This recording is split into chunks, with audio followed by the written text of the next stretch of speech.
भारतीय झूठी पार्टी माफ़ कीजिएगा, मेरा मतलब है भारतीय जनता पार्टी ने शहीदों का अपमान। भारतीय झूठी पार्टी माफ़ कीजिएगा, मेरा मतलब है भारतीय जनता पार्टी ने शहीदों का अपमान किया है। भारतीय जनता पार्टी के जो नेता ये दावा करते हैं कि अब की बार 50 पार, मैं उनको बता दूं कि अब की बार लखनपुर के पार यही जनता का निर्णय होगा। यही आईटी सेल कुछ भी कर ले अभी बन चुकी है, उसको कोई भी इस प्रदेश का आदमी जो थोड़ी बहुत सियासी समझ रखता है, टीवी अखबार देखता है, वो संजीदगी से नहीं लेता, सीरियसली नहीं लेता। और रही बात गोदी मीडिया की, तो ये आपको पता है, ये चरण चुंबक लोग हैं, इनको तो बस मौका चाहिए बात करने का। आप मुझे बताइए, फ़ारूक अब्दुल्ला साहब के 3 फ़ोन आते हैं उनके नेताओं को चलते हुए उस विरोध प्रदर्शन के बीच। महबूबा मुफ्ती यहाँ पर नहीं पहुँच पाई तकनीकी कारणों की वजह से, लेकिन उनकी पार्टी के तमाम दिग्गज नेता यहाँ थे। और सबसे बड़ी बात ये कि कल ये जनता की तरफ से आयोजित प्रोग्राम नहीं था, जनमानस इसमें एकत्रित नहीं हुआ था। ये तमाम मंझे हुए कार्यकर्ता थे, अलग अलग सियासी तंजीमों के, और नेता लोग थे। तो आप अंदाज़ा लगाइए, अगर नेताओं की और कार्यकर्ताओं की इतनी बड़ी गिनती यहाँ पर जम्मू शहर में दर्ज की गई है, तो आप इस चीज़ से बड़ी आसानी से ये अंदाज़ा लगा सकते हैं कि आने वाले दिनों में जब विपक्ष के बड़े नेता यहाँ आएंगे तो कितना बड़ा जनसैलाब उमड़ेगा। बाकी इनको कहने दीजिए, ये तो खिसियानी बिल्ली खंभा नोचे वाली बात है। अब जिस तरीके से 2 दिन पहले लद्दाख ने ये बता दिया, उसी पर आ रहा था जी, क्योंकि वहाँ भी अगर भारतीय जनता पार्टी से बात की जाए तो ये कहते हैं हमारा जनाधार तो बड़ा है, और विपक्ष जो है वो उत्साहित दिख रहा है। एनसी और की बात की जाए, कांग्रेस की बात की जाए, वो भी उत्साहित दिख रही है। लेकिन वहीं अगर पीडीपी की बात की जाए तो वो भी कह रहे हैं, तारीफ़ कर रहे हैं, कह रहे चाहे जिसकी मर्जी सरकार आए, जो मर्जी इलेक्टेड हो, लेकिन इलेक्टेड होके तो कोई आया, ये उनका कहना है। लेकिन भाजपा कहती है कि हमारी मात्र कुछ सीटें जो हैं वो थोड़े फ़र्क से हारे हैं, और 2 सीटें हमारी है, पहले 1 थी। देखिए, बहुत अच्छी बात कहती है भारतीय जनता पार्टी, वाकई बाकमाल बात है। तो आप जरा उनसे ये पूछिए कि भाई साहब, अगर आपको कोई सियासी नुकसान नहीं हुआ, आपका सुपड़ा साफ नहीं हुआ, आपको लद्दाख की जनता ने, जिसे आप कहते थे आपने उस बर्फीले रेगिस्तान को स्विट्ज़रलैंड बना दिया, बाहर का रास्ता नहीं दिखाया, तो यहाँ पर चुनाव क्यों नहीं करवा रहे? नगर निगम के चुनाव आपने डेफर कर दिए, पंचायती चुनाव आपने डेफर कर दिए, अब लोकसभा का चुनाव कराना आपकी मजबूरी है। और मैं आपको ये बात दावे से बता दूं कि जनता ने इनके चेहरों पर जो करारा तमाचा जड़ा है, उसका सेक अभी तक ये महसूस कर रहे हैं। जब आईने के सामने ये खड़े होंगे तो इनको अपने गालों की लाली बता देगी, और पड़े हुए वो उंगलियों के निशान जो जनता के ने इनके चेहरों पर दबे हैं, मारे हैं, वो बता देंगे कि इनकी क्या हालत है। रही बात इन लोगों के इस तरीके की बयानबाजी की, दुनिया जानती है, सबको पता है कि आज क्या हालत है। और अगर ये हालत, माफ़ कीजिएगा, जब हम बात करते हैं कश्मीर से कन्याकुमारी तक, अब उसमें एक नया नाम जुड़ गया, लद्दाख। तो देश का एक कोना जहाँ के लोग जो हैं उनकी साक्षरता दर उतनी बढ़िया नहीं है, राजनीतिक जागरण उतना बढ़िया नहीं है, बावजूद उसके, और माननीय राहुल गांधी जी की जो वहाँ पर उपस्थिति, जो सशक्त उपस्थिति दर्ज की गई, जो उन्होंने वक्त वहाँ पे गुजारा, उस सब का ये नतीजा था कि आज इनका सोपड़ा साफ हो गया और एक बड़ी बेहतरीन सरकार जो है गठबंधन में उभर कर सामने आई। अच्छा, आप कहते हैं कि खामियां ही खामियां हैं, लेकिन भाजपा कहती है कि जम्मू कश्मीर में कई सारे नए बदलाव आए हैं, कई सारी चीज़ें जो हैं वो बदल रही हैं, चाहे आर्टिफिशियल लेक ले लो और काफ़ी सारी। आपको क्या 3-4 चीज़ें ऐसी लगती हैं जिससे आप भाजपा की खामियां निकाल सको? क्या है प्रमुख बातें, क्या हैं? एक कलाम मुझे याद आ रहा है कि एक शायर ने कहा था कि जिधर देखता हूँ उधर शमशान नज़र आता है, खेतों में बिल्डर और सड़कों पर किसान नज़र आता है। आप अपने कैमरामैन को कहिए कि यहीं से, हम हरी सिंह पार्क में बैठे हैं, थोड़ा सा पैन करके, सूर्यपुत्री तवीशी बोलते हैं हम इसे जी, तवी नदी को थोड़ा सा जूम करके बताएं। जनाब हाजरीन, इतनी गंदगी है कि आप 100 फीट के दायरे में खड़े नहीं हो सकते।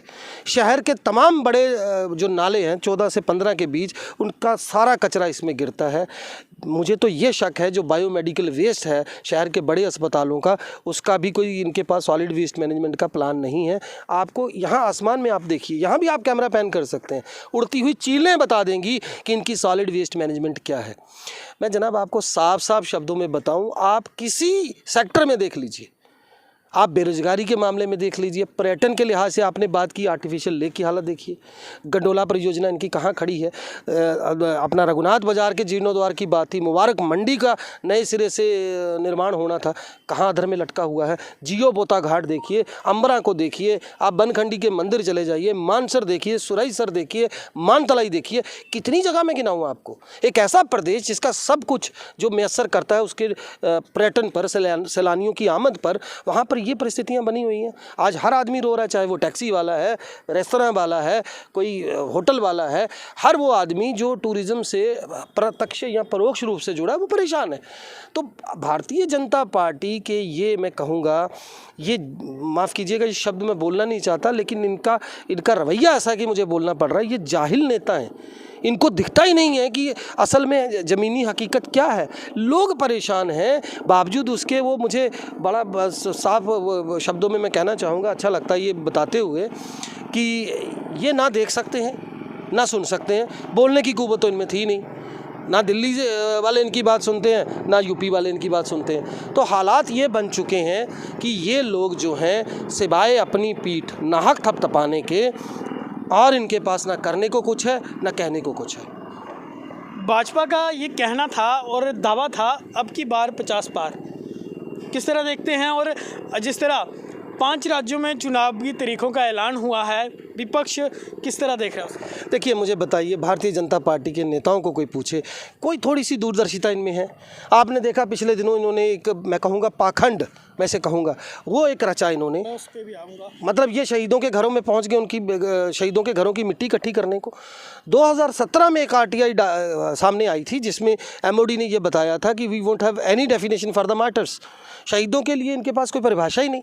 जो जवान प्रदेश के अंदर व्याप्त मिलिटेंसी के दौरान शहीद होते हैं, अपने प्राणों की आहुति देते हैं, उनको ये शहीद तक नहीं कह रहे, और ये शहीदों के घरों की मिट्टी उठाने जा रहे हैं। अभी आपने देखा हमारे 3 जामाज ऑफिसर शहीद हो गए, जिसमें लेफ्टिनेंट कर्नल मनप्रीत थे, मेजर धौंचक थे, और इन लोगों की आप ट्रैक रिकॉर्ड देखिए।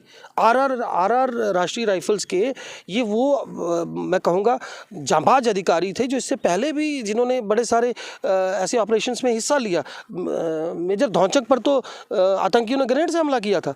तो कहने का मतलब ये है कि आप देखिए, पूरा मीडिया उठाकर देख लीजिए, आप जितना गोदी मीडिया है उनमें इनको बलिदानी बताया जा रहा है। आपने शहीद शब्द को ही ख़त्म कर दिया। और माफ़ कीजिएगा, जब युद्ध जो है वो सरहद पर ना होकर देश के अंदर हो, एक तरह की प्रॉक्सी बाल चल रही हो, वहाँ पर आप ये कहें कि ये लोग बलिदानी हैं, तो आप बताइए, आप क्या शहीदों को मान सम्मान देंगे? मतलब 5 शहीदों का अपमान किया है, इससे बड़ा अपमान और क्या हो सकता है जनाब? आप मुझे बताइए। इससे पहले आपने देखा 5 जवान हमारे उस वक्त शहीद हुए जब वो एक एम्बुश की चपेट में आए, इन यूनिफॉर्म में थे, आर्मी की गाड़ी में थे, आर्मी ड्यूटी पर थे, आतंकियों ने उन पर हमला किया उनकी यूनिफॉर्म देखकर। आप कहते हैं वो बलिदान हो गए। बलिदान शब्द को अगर आप परिभाषित करें तो उसका मतलब ये है कि कोई ऐसा व्यक्ति जो स्वेच्छा से अपने प्राणों की आहुति दे, वो दे रहे हैं। लेकिन भाई साहब, सवाल ये है कि आपकी डेफिनेशन क्या है? आप कह रहे हैं कि अगर सरहद पर कोई जवान दुश्मन से लोहा लेते शहीद होता तो वो शहीद है। यहाँ मिलिटेंट से लड़ता हुआ अगर वो प्राणों की आहुति देता तो वो शहीद नहीं है।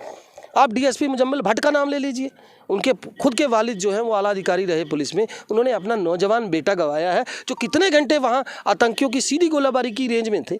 वहाँ पे अगर वो इतना उनका लहू नहीं रिसता तो शायद वो बच गए होते। तो वो क्या था? वो एक ट्रामा सीरियस वार अफेयर नहीं है। लेकिन आप क्या कह रहे हैं? उनको बलिदानी। मतलब आपने शहीद शब्द को ही परिवर्तित कर दिया, और फिर आप शहीदों के घरों में पहुंच जाते हैं पाखंड करने, उनके घरों की मिट्टी इकट्ठी करने, ये बताने कि आप कितने संवेदनशील हैं उनके प्रति। तो माफ़ कीजिएगा, इनकी कथनी और करनी में ज़मीन आसमान का अंतर है।